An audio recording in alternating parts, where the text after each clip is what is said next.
Hello and welcome to the Alexandra Wenman Show. I am so excited to introduce you to Carina Nickerson, who is the founder of the Embodied Mindfulness School, and she's an amazing coach. She's a yogi. She's an incredible woman. I've known Carina since I think around 2018 when she did her first Thriving Healer Summit. Is that right? That's right. That's right. And now we're coming up to Carina's next summit, and she's going to be doing a Call to Coach summit. I love this. I have to read this out because this is the tagline of this summit. And I can't tell you, this is like so on point for everything that I think humanity is going through right now, but certainly what the light workers are all going through right now. So Carina says, harness your empathy, activate your courage, and make the deep impact you were born to make. That is stunning. I love it. Carina, can you tell us a little bit about, first of all, the summit and the work that you do, and what made you decide to run this particular summit? Oh, yeah. Oh, wow. I'd be happy to. The thing that's coming through for me is just, I think when I started out, I'm an empath, I'm highly sensitive. And I don't know if I'm sure you can relate, and those who are listening I can think relate to everyone this watching this. I've never been, I've never fallen into the extroverted ideal, like, I don't know if you've read, there's a book called Quiet that talks about this ideal that we have, this extroversion ideal of, being really out there and, really, really loving social interactions and being with people and being like, charismatic and always having something to say.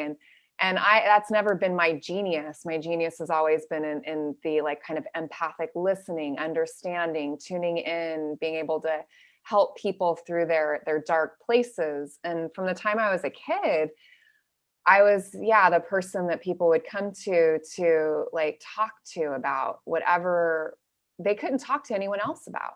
Mm. And elementary school, middle school, high school, college, like friends, family would come to me to get support, to be heard, and they always felt better after talking with me or being with me.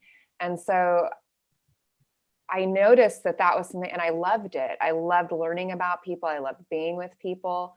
And so, I was a psych major in college, and I left that program. I got my bachelor's in health psychology, but I had very little confidence in my capacity to hold that kind of space and charge people money. Like, I just didn't even think that.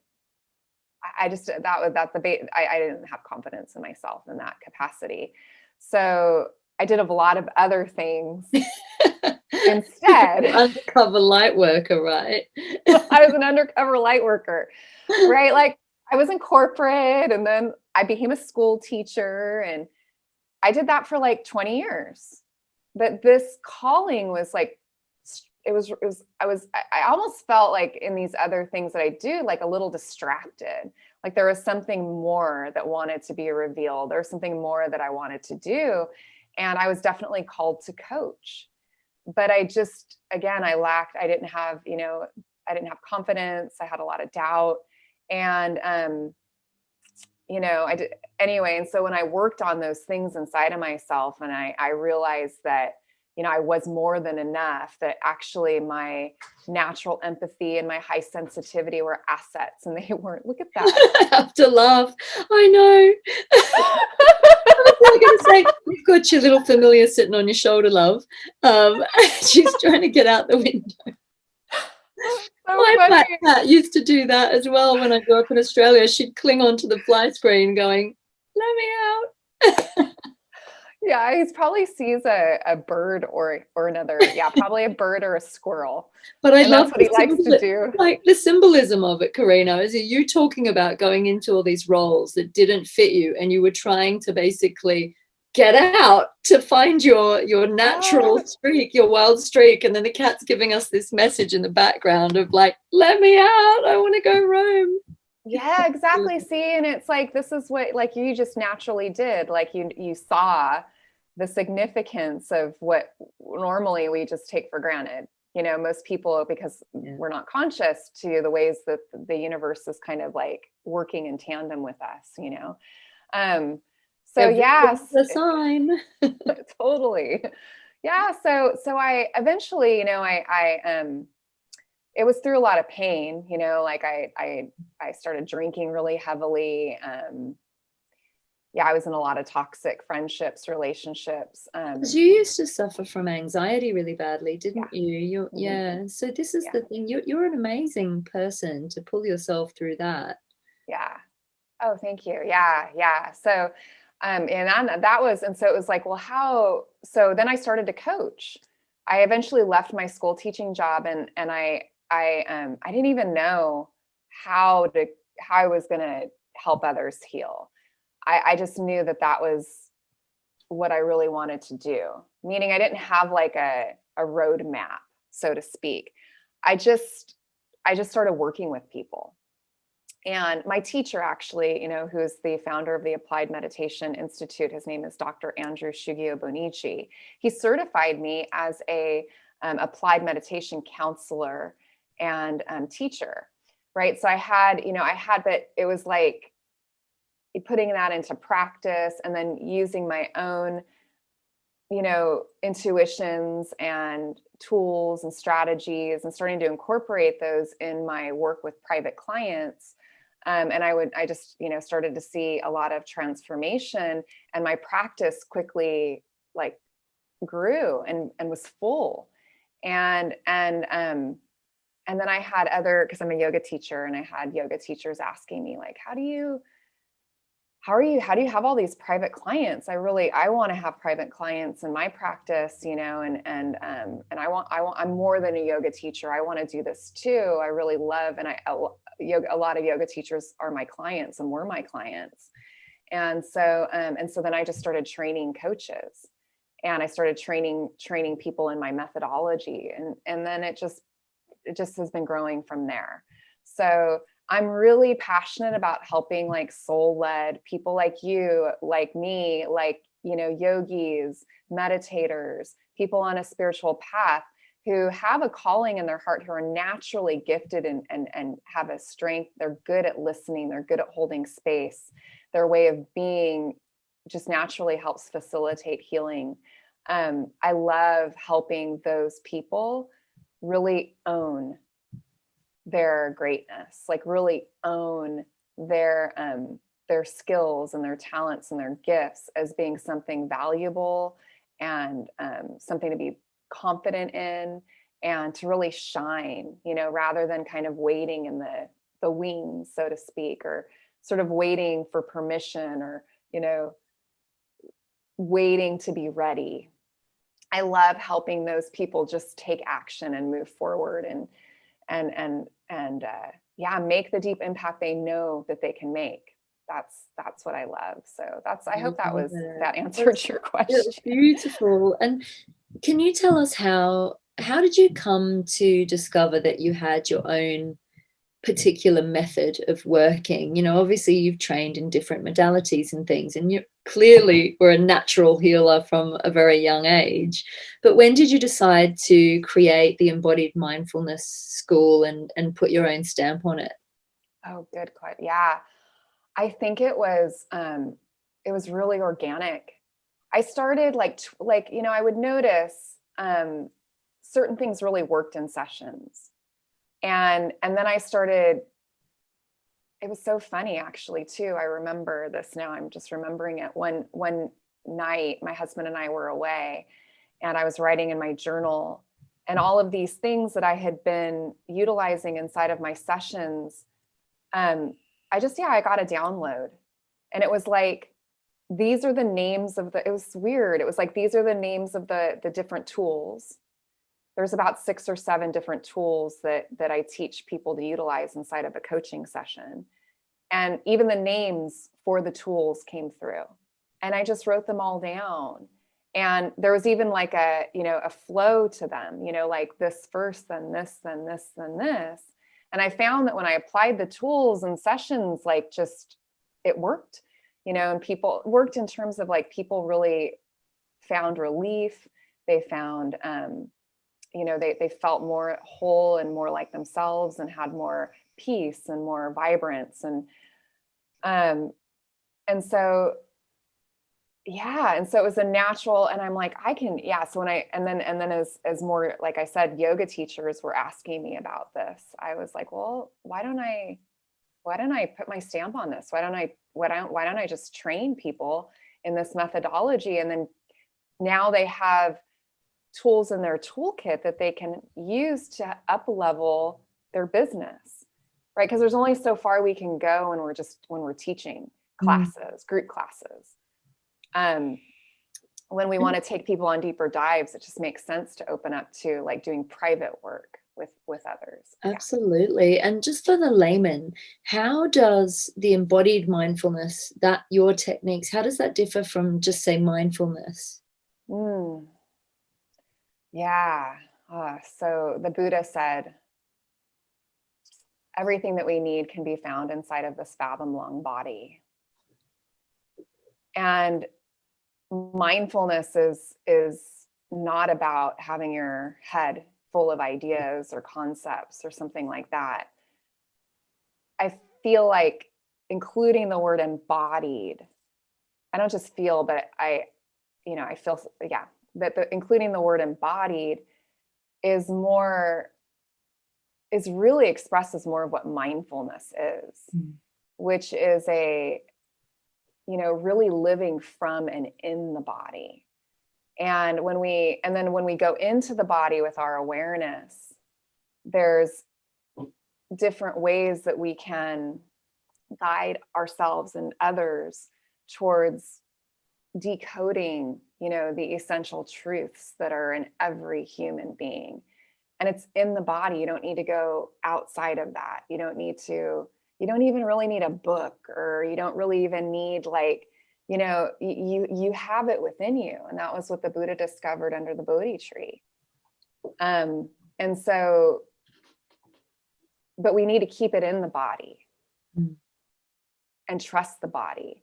And for a lot of us, it's a matter of learning to inhabit our bodies. One of my first instructions from my teacher, when I reached out to him when I was 26 and I was going through panic attacks, and I had a spiritual emergence, a spiritual awakening that dovetailed from sitting in mindfulness meditation, specifically Zazen meditation, which we sit in Zen. And I had this sort of like blowout, it was a time of deep bliss and joy. And I woke up, I felt like I was like, oh my gosh, it's like, yeah, I can see the birds on the wires. And this moment was alive and vibrant. And I felt meaning and mattering like I'd never experienced in my whole life. This just all came out. It was like a decoding that happened because I just sat with my body. Do you feel like it was a Kundalini awakening? Probably something like that. Yeah, definitely. And so every cell in my body changed. I remember there was a period of a few days and I literally I would break out into sweats, and I felt like my cells were changing and reorganizing. And I'd never heard of anything like that before. Now I realize that this is an experience people have, but I didn't know it at the time. And it was scary to me because at the same time, I didn't understand who I was anymore. So I had both this spiritual expansion mingled with an ego that was terrified of, and then also there was all these aspects to my psyche that weren't integrated. So I needed to both a lot of my work with my teacher was around integration. And so that was his first instruction to me: be in your body. Be in your body. From the moment you wake up until the moment you go to bed, be in your body. And it's such a simple instruction. You can just try it out right now. Everyone, be in your body. Where is your attention? Bring it into your body. There's a lot here that we often neglect on our way to somewhere else. We're always looking for something else, had I been looking for that awakening, it wouldn't have happened. it happened like while I was rollerblading. It was so weird. It didn't even happen while I was meditating. I was just rollerblading, but I had been meditating. And when I was sitting on my cushion, it was just confusing. I was sure I wasn't doing it right. I couldn't, they would, I thought I needed to quiet my mind. And I was like, my mind's not quiet. It's like off the hook. My mind is filled with, my thinking mind is filled with garbage. And I was like, oh my gosh. And I'm believing all of this garbage. There was all this awareness about how I was perceiving the world and how I was, it's like getting a look into your operating system when you sit like this. And then one day I'm rollerblading and I just like have this, awakening. And my whole world changed in a moment. Everything just went, like totally flipped on its lid upside down. And I would go through these moments of being terrified and, and then blissed out, and it wasn't fun, but at the same time, I knew it was my life's path. So it was beautiful and terrifying at the same time. And I knew that this was like every being's calling. Like life is about waking up. Like it's not about anything else really. I mean, all the other stuff is cool, but it's really about waking up. And so, and knowing who you are. I mean, waking up and knowing who you are happen together. And now I help a lot of people who similarly have gotten to a certain point in their spiritual life, and they encounter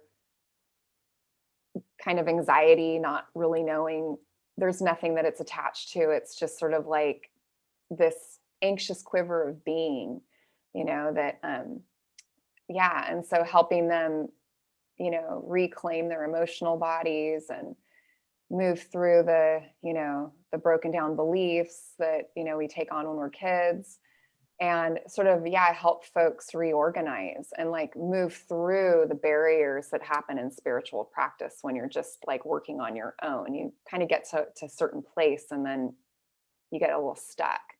And so I help a lot of people move beyond that stuck place. I feel like I'm zenning out just listening to you. I'm like, Carina.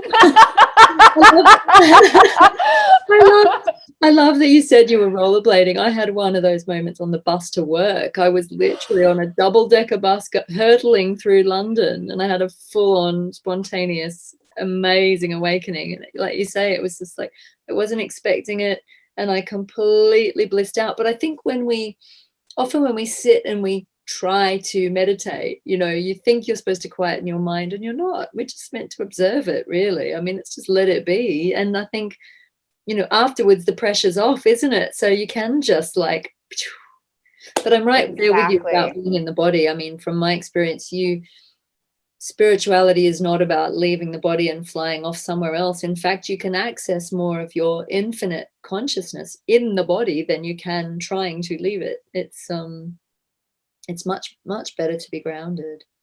Yeah, I think, I 100%. And there's just something that opens up, and it's undescribable. It's wordless. In the Vajrayana tradition of Buddhism, there's which is very body centered. A lot of my work has been in the Zen and the Vipassana tradition. But I really appreciate some of the practices from the Vajrayana tradition of embodiment. There's a lot of focus, particularly on the belly center, which is about 2 inches beneath the navel. In Japan, they call it the hara, or sometimes it's referred to as the tanden.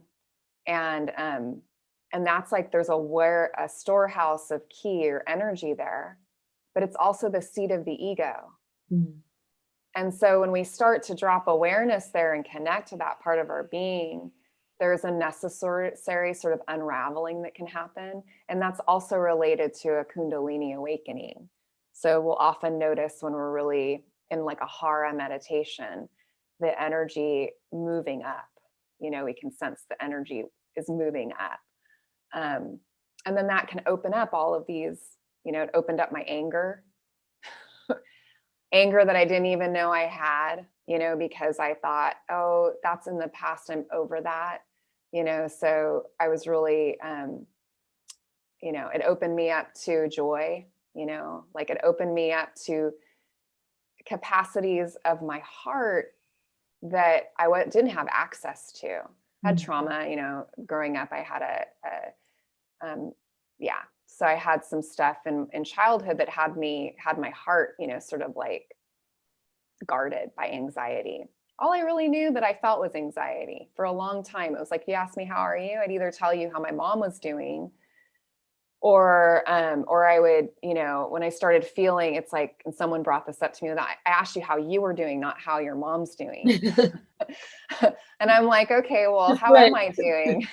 I don't know. Like, I don't even know how to answer that question. What do you mean? It was that was the level of disconnection. And then I realized that my anxiety, which, again, all emotions are in the body and they all have wisdom, and so it was like when I started touching my anxiety and like, how does it feel, being curious about it rather than afraid of it. So changing my relationship to it was a big deal. And I always thought there was something wrong with me for feeling that way for a long time. And my teacher told me, oh, let's make fear part of your practice. Wow. And I thought, I don't want to do that. But I do. There was something really relieving about it because I've been an enemy for so long. Mm. And then I started noticing when the anxiety softened because I met it with kindness. Oh, anger's here. There's joy here too. There's also a lot of, repressed emotional material that I didn't have to go back and like, analyze what had happened. I could just be with it in the body. And the past was present. And it was like, wow, I can heal the present. I can heal the past and present moment time because the body never forgets. Yeah. I love that. It's beautiful. So when you work one-on-one with people, how long is a session with you? And do you work very organically, or do you have a set process that you take them through? So yeah, my sessions are 75 minutes. And it's both. I have a set process I take people through, but it's also organic. So I may stay, for example, with someone, sometimes when I'm starting with somebody who the first thing I always do in a session after a meditation is like get a sense of where someone is. So I'll ask them like, what tune into your heart, and I have them go into their heart from the inside out, just feel it, what emotions do you notice? And sometimes, they're like, that's where the work begins. I might spend a whole session just on like learning to, name and feel emotion. And so yeah, I'm organic with it as well, but I definitely have okay. And then we start to move through the process, the more, familiar my clients are with their inner experience. And so, yeah, I might spend, a whole session just on one piece, or I might spend a whole session moving through a process, where we investigate beliefs and we unwind trauma and we transform, beliefs. And so we come up with new core beliefs. Yeah. So both organic, and there's a process. It's a bit of both. I love that. The masculine and the feminine coming into balance. What would you say is the biggest gift that you've got out of being an empath? Compassion. Mm. The capacity to not turn away in the face of other people's suffering and my own.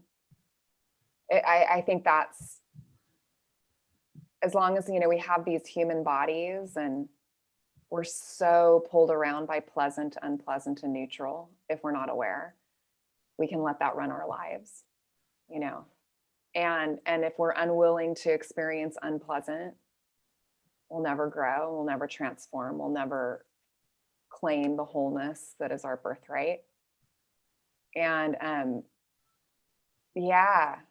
so because I've befriended, and I continue to befriend, it's not like I'm done doing this, but because I've befriended more of the places that other people might be afraid to befriend.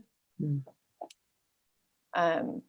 I have compassion. I'm not quick at all to fix anyone or to give advice or anything like that. It's like the heart never wants to be fixed. It just wants to be felt. There aren't that many people who have the capacity to just be with you and see you and hold space. That word that's used so much, hold space. Yeah, but it's lovely. I love that. I actually think what you just said, I think you should coin that the heart doesn't want to be fixed. It just wants to be felt. I mean, it's so true. We run around in circles trying to heal ourselves, don't we? And actually, I find this as well. If we come into loving acceptance of where we're at, then things often open, they blossom like a flower and the gift reveals itself. And, you know, that what you resist persists. If we're pushing to get rid of something, healing isn't about getting rid of something. It's about integrating it. It's about wholeness through integration. It's about honoring, acknowledging. That's when healing happens. I really believe that. And I think you've hit the nail absolutely on the head. When you're present in it and you can hold yourself in love. And also, I get the word tolerance really strong. If you can hold yourself in love and tolerance, and compassion, you know, because we're so hard on ourselves and we want to hurry ourselves through things a lot of the time, don't we? Yes. I'm learning a lot about tolerance and patience and time at the moment. And you know, wanting to, I think in this world that we live in too, people want things quicker, faster, better, more, you know, instant gratification.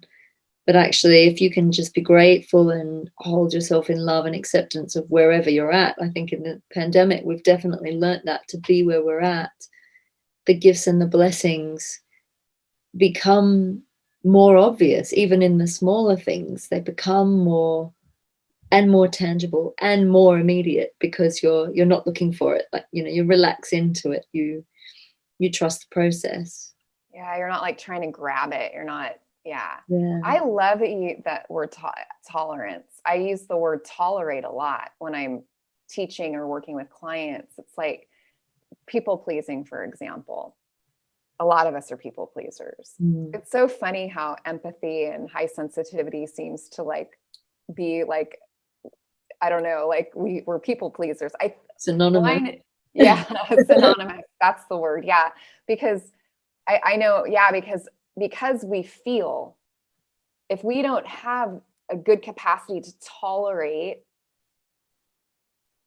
you know, the sometimes the intensity of sensations and experiences that we might have when somebody that we love, or maybe sometimes it's not even someone we like very well, but they tell us they are disappointed in something that we did, or they're angry with something about us or something that we did, for example, or they ask us to do something and we want to say yes because we don't want them to get mad at us.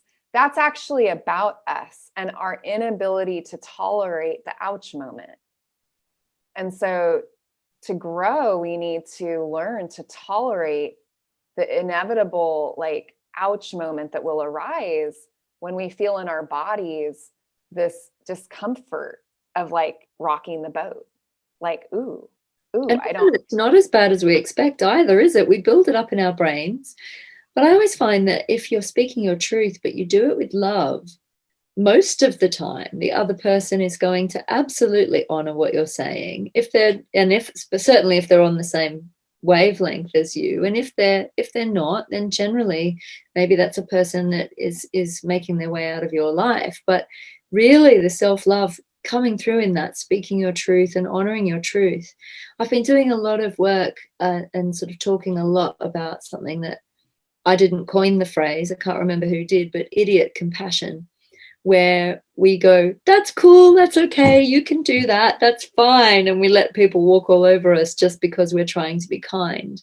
And I know that there's a lot of this going on as well, especially around the world now. It's become a buzzword, especially in London. Definitely, be kind is slapped all over the tube. So it's like, don't be naughty, how dare you speak up about your, you know, your freedoms being, you know, curtailed or whatever. Just make sure you're kind. It's become a new word for behave yourself.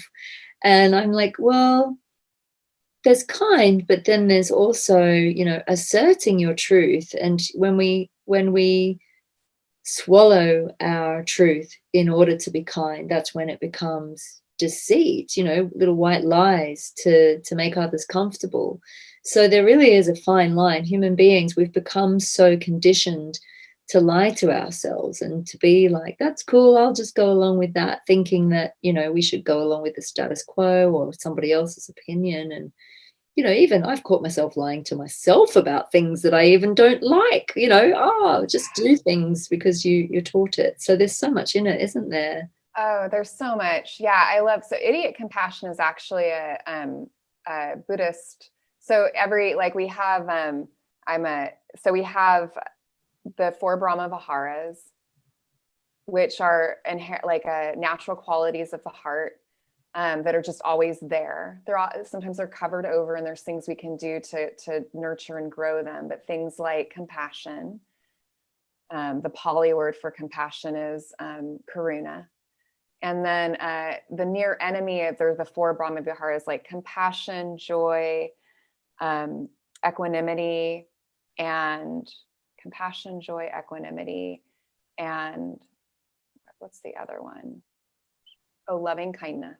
Mm. So those four, we often mingle them together, but there are important distinctions between the four.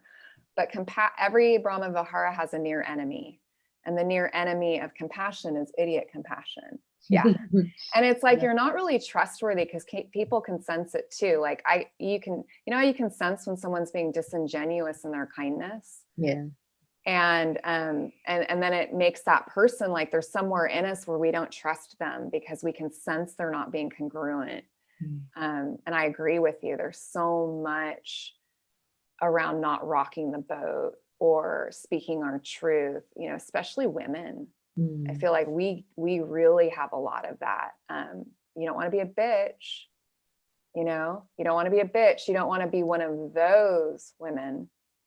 You don't want to be too loud or too much or too anything, you know, and that's like, yeah, we're breaking out of that, or it's time to break out of that. So I think sometimes kindness is fierce. Yes. True kindness, true compassion. I should say compassion is fierce. Ruthless fierce. Compassion. I love that. Can be fierce. Yeah. Mm-hmm. And idiot compassion is that's all about us. It's like, I'm not going to tell you the truth because I don't want to feel bad. Yeah. And I know that if I'm honest, then I'm going to have that ouch moment. But our work, this is all about courage. Activate your courage. It's like, okay, no, it's like, it's, as you said, it's not nearly as bad as you're afraid it's going to be. Most people will absolutely understand. And if they don't, your truth is more important. Like, you know, and so that's a moment, I think, for us of courage to speak up when we'd rather not, when it feels safer to not. Oh yeah. And often, you know, if you've gone down that route, often you'll have to face your courage later on in a bigger way. It won't be worth it.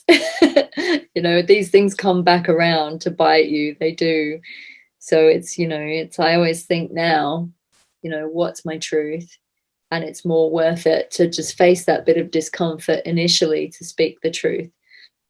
To speak that truth, however big or however small, so that you don't have to face it in a bigger, more uncomfortable way further down the track. Yeah, and your truth, you know, is conveyed to you through the intuitions, the sensations of your body, right? Like it's like deep in the body. The body has this truth, Yeah. And I think a lot of our work in becoming who we really are is knowing what our truth is. Mm. And then really understanding what acceptance is, which it's, you know how you probably have this when clients will be like, say something like, you know, I'm angry, or I'm really pissed off at this person. I'm trying to understand, or I'm trying to accept, but I'm just I'm just pissed off, and it's presented as like a problem, you know? And it's like, oh, so in that moment, anger in the form of being pissed off isn't agreeable with this person. They're not accepting it. They're trying to get rid of it. They're trying to bypass it. Let me try to accept this so I don't have to feel what this is, this charge that's coming up, you know? And so a lot of, I think, our work as healers and coaches is to like see that, and to, you know, and to be fiercely compassionate, and saying like, yeah, you're angry, you're pissed off, and you don't like yourself very much. You don't. I try not to. You know, I was working on something really recently, and it had to do with anger. And when I went into it, I was afraid that I was going to hurt someone. That the last thing on earth I want to do as an empath is to hurt someone else. So I was allowing myself to be hurt, because I was afraid that if I got pushed to that point, I would rip their head off. You know, they were really going to get hurt. And so I was trying to keep a lid on this, very fierce, wild part of me.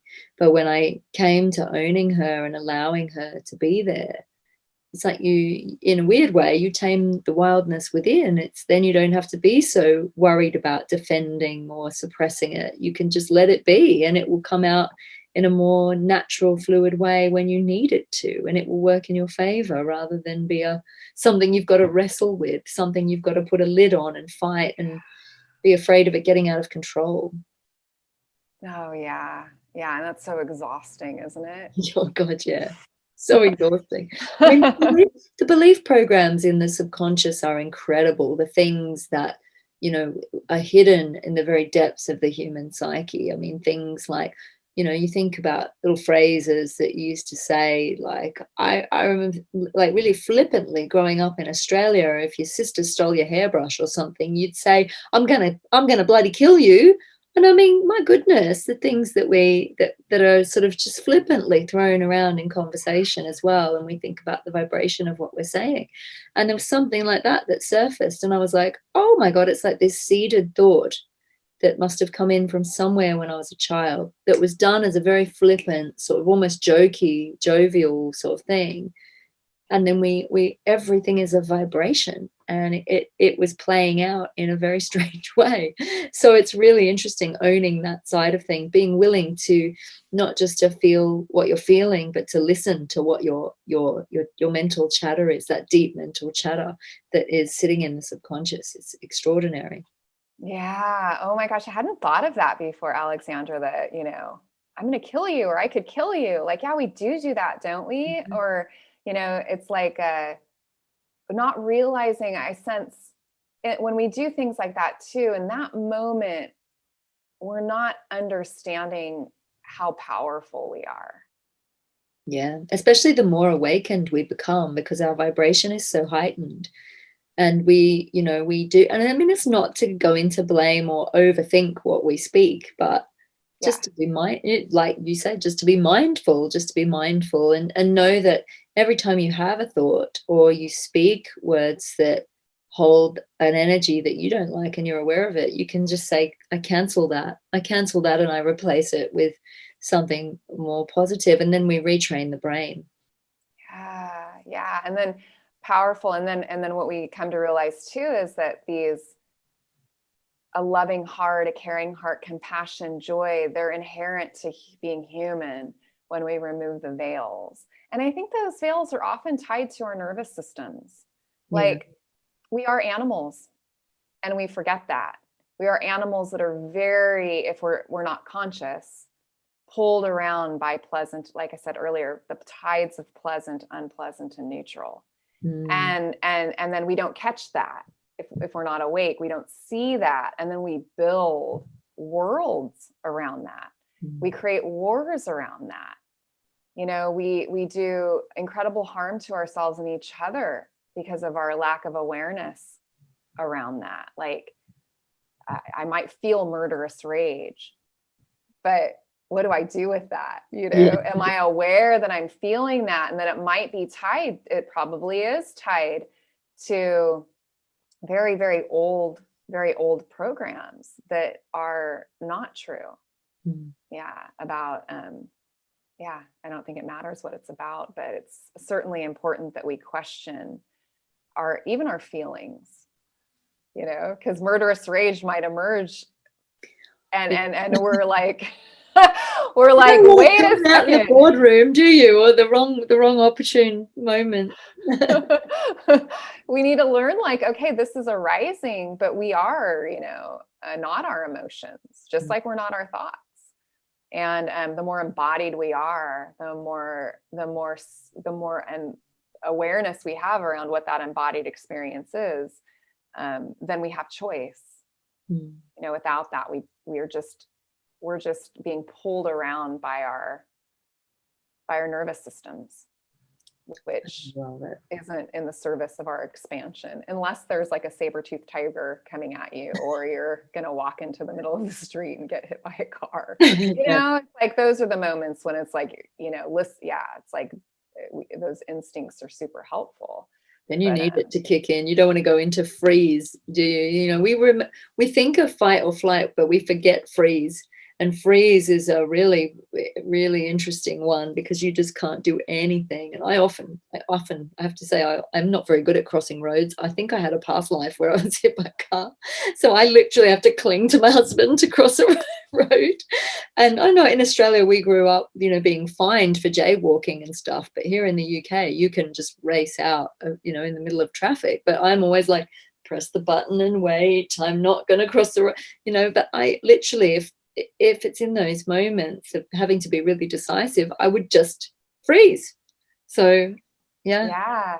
And I know we're going to need to close pretty soon. But the last thing I want to mention here, because you mentioned fight, flight, freeze, I think this is so important that we know if we're caught in one of those things, there's also fawn.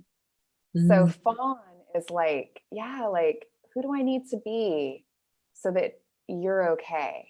It's like, and this is, we're learning more and more about the fawn response. And I'm like, oh, that's probably the one. I'll raise my hand to that one. That's probably the one that I engage with the most of fight, flight, freeze, fawn. And it's a trauma response, you know. It's like, who does the other person need me to be for them to be comfortable? That's amazing, isn't it? That becomes quite almost like a shapeshifter type energy, isn't it? You become it's quite a manipulative energy, but it's done out of survival. But it's innocent. The impulse is innocent, and it actually can be used quite well therapeutically, I thought, or in a coaching session, you know, that we can kind of sense, like, right, like I'll find my body mirroring my client, not as a way to do anything, but to mirror them and allow them to, you know, relax inside their own skin. But that was something I learned a long time ago. Now I do it consciously, but I used to do it unconsciously all the time. And then I wondered why I felt like I was always like an imposter. That's the thing, is once we come into acceptance of it, we can use it in a beneficial way. It doesn't always have to be. It's not about stamping these things out, is it? You can use it to your benefit. It's fantastic. Yeah, 100%. Yeah. I love it. Well, I want to ask you more about the summit before we finish. So can you just tell us, like, how many people have you got involved and how's it going to work? I think it's a one-day summit. Is that right? Yeah, it's a one-day summit. We have 8 leaders in the healing arts, amazing healers like you, Alexandra, all talking about from different you'll get a taste of different types of healers that are thriving, that actually are doing what it is that you feel like you're called to do. Something that was really helpful for me in the beginning was like, Veronica Cresto, for example, is on the show as well. And when I first found out about her and I started listening to her YouTube videos, it was like, oh, if she's doing this, I can do it too. Like it sparked something in me, seeing other people who are doing what I felt called to do and doing it in all these different creative ways. Like, oh, I don't have to just be a therapist. I can be this, or I can be that, or, you know, I can do. So yeah, I want to give you a taste of different, you know, different types of healers and talk to them about their journeys and things that I think would be helpful to help inspire those folks who are sitting on the sidelines, who are sort of stuck and just waiting to really take action, you know, to move forward. And yeah. And and so it'll be a day long, and it'll be like almost like if you were on a retreat, you know, you're going to go and we'll have a different class released, you know, we'll have different classes released throughout the day. And then I'm going to come in and do like some live sessions for us to gather and explore what we've learned so far. And and see what that opens up for you, you know. And that's what we're going to be doing. I can't wait. I love it. I loved your summit that I did last time, and I'm so looking forward to this one. I just, you know, I think now is the time for us to get into our power and really understand that power doesn't mean control, and it doesn't mean that you have to be bolshy or pushy. You can have soft power. You can make that deep impact lovingly and in your unique way that your unique set of gifts presents to the world. It's wonderful. Yeah, we get to shine. Like it's our time to shine. Like it's like I really want to empower our audience to own their value, own their worth, and move forward. It changes your life. Like I can't express everything it's done for me to finally honor that calling. And I hope it does the same for everyone who joins and listens. Yeah. I think it's going to be absolutely wonderful. And just for our viewers, can you share your website and your social media handles and everything? And I'll make sure I put all the links below in the comments. But sure. Yeah, thank you. It's CARINA'Nickerson.com or the Embodied Mindfulness School.com. Either one will take you to the same site. That's probably the best place. That's like where I have the most. I have lots of content on there. I have a free offering called the Courage to Shine Masterclass. So if you're like, I want to shine, but I go through so much insecurity and self-doubt, like I start to make progress and then something comes up and I get stuck, you know, that's what that class is all about. So if you go to my website, you can get that for free. And then my social media handles on Instagram, it's Carina Mindfulness Mentor. And then you can find me on Facebook, Carina Nickerson. Yes. Fantastic. Wonderful. Oh, honey, is there any just final message you want to leave our viewers with before we go? There's nothing missing. Nothing's missing. You're more than enough. You're ready already. You're ready already. She's good at these catchphrases. She's really good. Those are the three things that are coming through. All of those. Yes. 100%. Yeah. I love it. I love it. Honey, it's always such a pleasure to talk to you. Thank you so much for joining me. And I can't wait. We get to speak again soon for your summit. I'm so excited. Thank you so much for having me. Thank you, Alexandra. I just love you. I love your work and I love your cards. We got your beautiful angel. I should have had them with me, but my daughter and I were good. Those I think people have seen them a lot on my show, but we just got ours and are loving them. We did our spreads. My daughter did a spread. I did a spread. It was fun to, do those with her and see. Like you got them early, and so did so people who are pre-ordering them seem to be getting them early. They're not supposed to be out till April in the States and May here. So if you order them like now, you won't have to wait months and months, because they seem to be letting them out of the warehouse early. It's I like got mine. delivery.